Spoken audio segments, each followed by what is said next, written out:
listening to Our Daily Show with CJ Nasello on RiverBender.com. Right around 9:20 is the time on this 30th day of August. Dan Herkert, the Alton Amphitheater Commission Chair, and really the commissioner of that chair over there, been in studio a couple of times this month. Jazz and Wine Festival taking place this weekend, and this is such a cool event.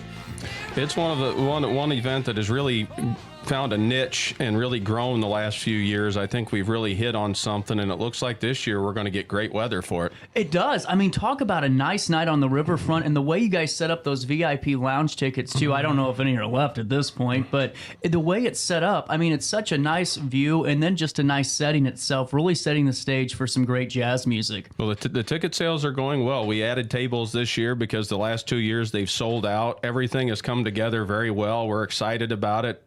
Knock on wood, things have been going very smoothly in the planning. There you go, and especially during this period, because right now you guys are going from, food truck to jazz and wine to expo. You can't really afford to have any confusion right now. It's a crazy few weeks in our lives, and we had a great food truck festival on Saturday. Got lucky, the rain stopped just in time, still had a great crowd, so we're looking to keep the momentum going. And it didn't even trickle by the end. I mean, you had at least an hour before that rain started. It was almost like, Mother Nature was your friend on Saturday. Somebody was looking out for us on Saturday, and it was another great event all day long, so we couldn't be happier. Let's just keep, like I said, let's keep the momentum going. And there we go. We keep it going with jazz and wine. And I mean, right off the bat, take us through just who we're going to be hearing again, because we have the Alton Jazz Confluence, correct? Mm-hmm. The Alton Jazz Confluence will open the show. Gates open at 6 p.m. Alton Jazz Confluence will hit the stage at 6:30. They'll be followed by Alton resident Jason Swagler and Weather Forever, and then we'll cap the evening with Trumpet Trio featuring Danny Campbell, Kasimu Taylor, and Don Weber. I'm looking forward to it. And I mean, I've been telling people all over about this because it's such a unique thing. Not a lot of people do a jazz and wine festival. It's the perfect pairing, and the venue's the perfect place for it.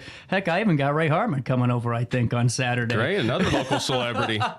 There you go. And now with this, do we have a charcuterie this year? Or? We will have that. We'll have a few more vendors. We'll have a wide variety of food items. We'll have a wide variety of wines. And, of course, we'll have beer, soda, and water as well. There you go. And now with the wines, it's what I expected, just because last year was the first time I really got to experience it. I thought, well, maybe, some little stuff over here. Your guys' wine selection's better than any spot in town then. We do a pretty wide selection, both reds and whites. I'm no big wine connoisseur, so don't ask me a lot of details, but I do know last year the Chardonnay that we had was very popular, so we did order extra of that this year because we sold out of that last year. That's just amazing. And now with that, the show starts at 6:30 is when the Alton Jazz Confluence will take the stage. The gates will open at 6. And what I like is for $5, people can go grab a lawn chair and just enjoy that great music and, purchase some drinks maybe if you're feeling up to it. The general admission to sit in the lawn is $5, but I highly recommend the tables on the stage. They're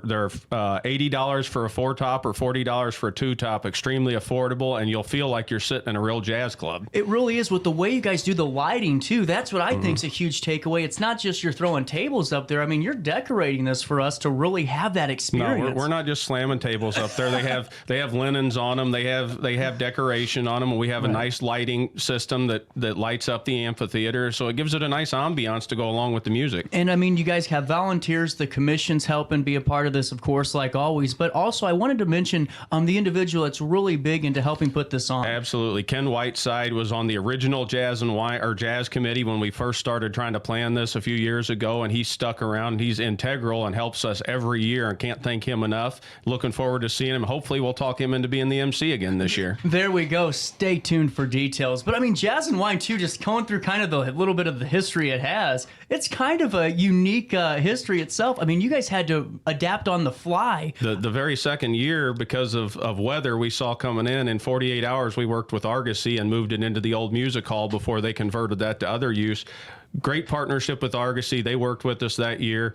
It was a stressful 48 hours, but it turned out to be a great evening, one of our better jazz and wines. And then we moved it back to the amphitheater, and we've hit on this setup that we have now. We think it's really starting to take off. I really think so too. And are you planning to keep this going next year, hopefully? I hope it remains an anchor event for us. It's doing well and it continues to grow, and we'd like to expand it as we go forward. Now, when you're listening to jazz music, because you really, you were a trumpet player a little bit and have a taste in this, what do you like the most when it comes to that type of genre? Well, for me, it's the improvisation. Particularly, I'm a trumpet player. I did not choose the headliner this year. Ken Whiteside does a lot of the talent search in that, because he's much more in tune with current jazz more so than I am. I tend to like older jazz, but I like improvisation, so I really like a good trumpet player. I love saxes, and just the creativeness that comes with jazz and the expressiveness that comes with it. And that's what I thought too last year, because I'm not an aficionado by any stretch of the imagination, but just listening to some of the songs I was familiar with and then hearing their take on it in certain parts, that's what I thought was really, really cool. It's such a great genre, and a lot of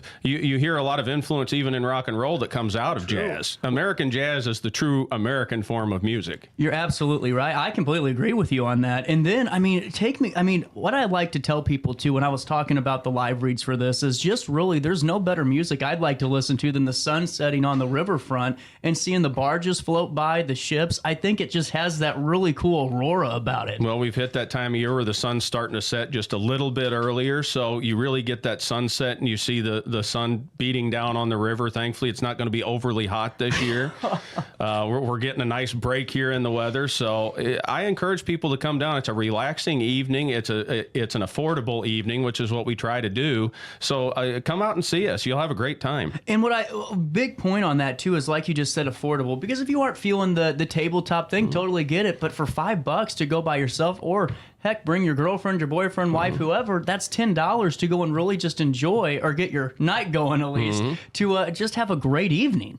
For basically 3 hours of music, you can't beat the price. No, without a doubt. So with that being said, how long does this normally last till? This is a couple hour show. It goes till about 10 o'clock. I mean, with any music show, you're not going to have a hard cutoff, but usually by about 10 o'clock, we're wrapping up. There you go, wrapping up and looking forward to the Alton Expo, which is literally right around the corner. How are you all feeling? We're feeling good. So far, so good. No major issues. We've gotten pretty good at it going into, I think, the 5th year we've had it back, maybe the 6th. I don't remember. When did you bring it back? I want to say it was 2017. It might have been 2018. And now I remember this day like it was yesterday, because I think everybody from Timbuktu to Paris to Alton went, the Expo's back. And you guys, what I think is so cool, you brought components of it that everyone came to love, like the mud volleyball, you name it, but added on to it too. And I think that's what makes it cool. Well, it's a little bit different than the old Expo we all remember, and we continue to try to find ways to add more things to it, to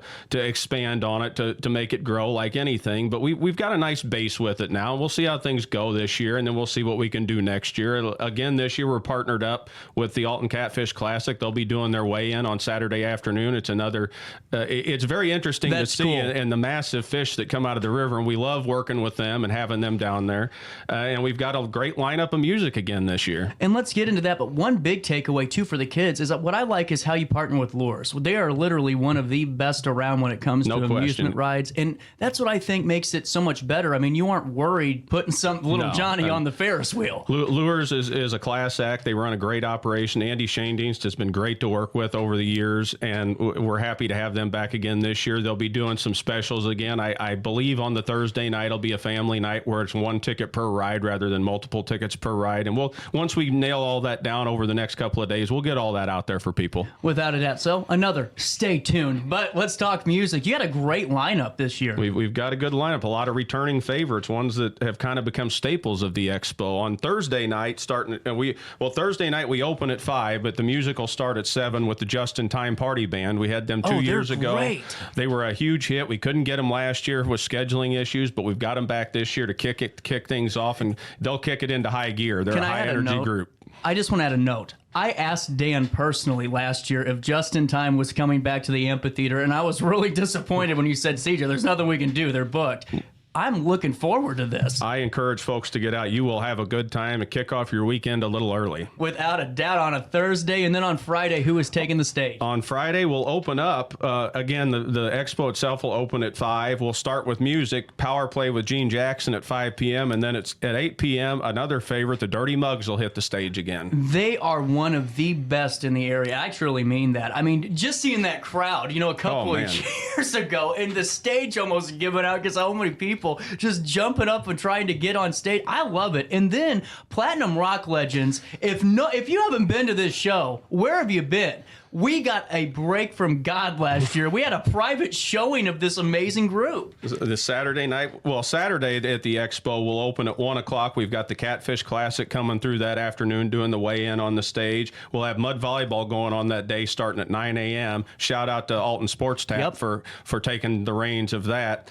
And then Saturday evening, we'll have Platinum Rock Legends on stage at 7 o'clock. And like you said, last year, hurt us and it hurt the carnival because the storm came in just at the wrong time. But big thanks to Platinum Rock Legends. They stuck it out with us last year. And for the people that stuck around, we didn't get their full show, but we still got some great music for a few hours after the storm. But if you haven't seen them, they're hysterical. Come out and take a look at them. They really are. And too, I mean, the band itself, just a little note. I mean, the singer, was in a motorcycle wreck less than 3 months ago. It was a few months ago, and he's fully recovered, and they're back to doing what they do best, entertaining the heck out of people. And they're polishing the roller skates for later on in the performance. So. And then on Sunday, really just, to me, and I don't know what your thoughts are on the band, but I think Porch Cafe has really become one of the bands here locally in the area. They're one of the best locally. Top-notch musicians, top-notch voices. We're glad to have them back again. I started talking with Lenny just after last year about them coming back. They've kind of anchored our Sunday. They give us that nice, relaxed Sunday. They'll be on stage the entire time we're open on Sunday, 1 to 5, and we couldn't be happier to have them back. Lenny's been great to work with, and it's great to give exposure to one of our great local bands. And really a local family in a lot of ways. Absolutely. And then add on Brent and some of the other folks. I mean, this is so cool. But what I think's awesome too is the way you line up your music. There's not a day where you're going, I don't, maybe I'll go. Every musician, every band, every performance is one to There's something for everybody. It's a little bit different each night, so everybody can fit something in that they like, because all of these bands will be playing hits that from anywhere from the 60s all the way up to the present. Now, what I think is fascinating, too, about the Expo is the vendors, because, different days you could see different people depending on availability, correct? Because I've seen folks on Thursday and maybe not on Friday. Generally, the vendors are there for all 4 days. Okay. We try to do that. We've got a bunch of food vendors again this year. We're finalizing all the details on that. Local favorites like Morales Tacos and Pig on a Wing will be back. Some returning vendors from last year. We'll get that list posted as soon as we can. We're a bunch of volunteers, so things get slipped through the cracks. But we'll get those out with planning on for wine and jazz this weekend. Everything's kind of slowed down, but I was talking to some of the other commissioners. We'll get all that out for folks. Lindsay at Park and Rec is doing a great job coordinating with these with all the food vendors to make sure everybody's ready to go, because we're expecting a big crowd, because the long range forecast through next weekend looks very good. Yes, it does. And on top of that, I want to highlight the Alton Park and Rec staff that are out there. I mean, whenever you guys are there, I mean, what a great team of making sure everything's clean, everything's flowing. If there's an issue, someone's on a cater getting there. How important is that for your success? Well, Lindsay at Park and Rec, the deputy director, Lindsay Younger, she's been a godsend to us at the commission, taking on a lot of extra work that we used to do as volunteers, and just some of the organizational work. And then I can't speak highly enough of Tom Benz in Park and Rec, because he has been the absolute best. He's been with the city for a long time. He's been with the amphitheater helping us from day one. If there's ever a problem, he's the guy you can call. And Tom, just take a breath. Kratos, correct? Kratos. Dang it! I do it every time, and I'm going to hear about it at Expo. Maybe he'll use your leg to mark his territory this time. And now, with all of this being said, Jazz and Wine's coming your way this Saturday, and I highly encourage, if you haven't been there, and maybe you're still kind of uneasy, maybe you don't, maybe you like jazz, maybe you don't know if you do, that ticket price alone says take a chance and just enjoy a beautiful night on the river. It would make a great night for a date night if you got a girlfriend or boyfriend you want to bring out. I'm telling you what. Without a doubt, you took the words right out of my mouth. And, on Expo, what I think is cool, too, is just seeing the people coming. Seeing everyone that's maybe been to the Expos before you guys brought them back and now bringing their grandkids, their kids to kind of experience this. I mean, I can't ask you for a number, but what do you ballpark it as for the people walking through that week? Oh, I would guess Expo in a good year, there's probably 20,000 people going through the riverfront. That's just an uneducated guess off the top of my head. But if we have a good year and the weather's good, you're going to see a lot of people, not just from Alton, but from the surrounding area coming through, and it is definitely a melting pot. You'll see little kids all the way up to grandparents. Without a doubt. On top of that, too, that's another huge point is, when we think of the events that you guys do, we don't talk about the impact outside of the riverfront. I mean, folks are staying and they're going to, the Tony's and the Macs and all these local businesses and supporting, and that's a huge draw for the riverfront. Well, the idea is to be a catalyst to introduce people to our city, and what better way to introduce people to our city than our beautiful riverfront? But then we encourage them to get out and visit our local bars, restaurants, shops, stores, spend money in our city, generate some economic activity. And so far, over the past 9 or 10 years, we've had a lot of success. And on top of that, partnering with local businesses, like you just said, like Funky Cards and Collectibles, that was your ticket supplier this year. Yeah, they came on board so we would have another local brick and mortar ticket location, and they've been great to work with. We hope we'll continue that relationship going forward, and it's beneficial to both because hopefully it's bringing foot traffic into their business and maybe people spend some money with them. They have a great store. I will say that if I had my credit card, my banker would call me in about 30 minutes and say, yeah, just go ahead and foreclose. With that being said, Dan, there's so many components to Expo, and it's kind of hard to pinpoint them all. I mean, you guys do different things every once in a while and try to add components, but all that coming out a little bit later. Yeah, everything will be just stay up with our Facebook page because that's where you'll see the most recent updates. We were all over it on Saturday for food truck, updating folks that rain or shine, we were still going with the food truck festival, and that's how you can find the most up-to-date information. With that, on top of that too, I got to ask you, out of the 10 years you've been doing this, is there one, or we'll just say keep it for Expo, since the Expo's been brought back, was there one act, one night in particular that you kind of always look back on and go, man, that was really cool? I think it was the very first year we brought it back, whatever year that was, 2017, 2018, just to see that back on the riverfront, because I remember the old Expo and going down to it when basically there was nothing on the riverfront and it was all tents and everything had to be built for the Expo. And just seeing the people that showed up, and I got to give credit, if anybody can go back on Riverbender's website, you guys came down and did drone footage that weekend, and it was amazing to see the Expo and the riverfront all lit up from that high above. I couldn't say it better myself, and I think that's my favorite part because I'm a watcher. Granted to what you see on the show, I like to take a step back and kind of observe, and just seeing that the carnival lit up, the amphitheater lit up, great bands playing, and then just a great overall mission, and that's just to bring people to the riverfront and hopefully get them to explore other parts of Alton too. There's nothing like coming across the bridge after dark and seeing the riverfront lit up with the carnival and the stage lit up. It really piques people's interest. We get people that come across and say, we didn't know this was going on, and then they stop, and if we can get somebody in the door to an event at the amphitheater, 9 times out of 10 they're coming back. And here's a testimonial. I had a couple of buddies from Australia when I was still playing soccer, and each year I get a picture of the Expo and they go, man, no better party I've been to than the Alton Expo, and they really mean that. And with that being said, is there anything else I'm forgetting right now? We already talked for about 20 minutes about I think we've covered the basics right now. I just encourage folks to keep up on the Facebook page and see what is going on detail-wise. Yeah, and just keep up the great work, seriously. I mean, the Amphitheater Commission doesn't get enough credit, in my opinion, just because you guys are really volunteers working more than 9 to 5 jobs a lot of the time and making sure you're putting on events for all of us, and I just say thank you. Well, at the end of the day, there's a whole commission that works extremely hard. It's not just me, just because I'm the public face. Right. I'm the one that's crazy enough to come sit here with you and hopefully not make a fool out of myself. But the entire commission, everybody on the commission does a great job. City staff across the board. Thank Mayor Goins for his support. I mean, it's a total team effort. And always thank the sponsors, because without them, we wouldn't be doing any of this. Couldn't have said it better myself. There you go, Jazz and Wine Festival. I'll see you there this Saturday, and I will see you all week long at the Alton Expo, because that is just peeking its head right around the corner. Dan Herkert, we'll talk soon. Thank you. And I'll talk to you guys after a quick break in downtown Alton.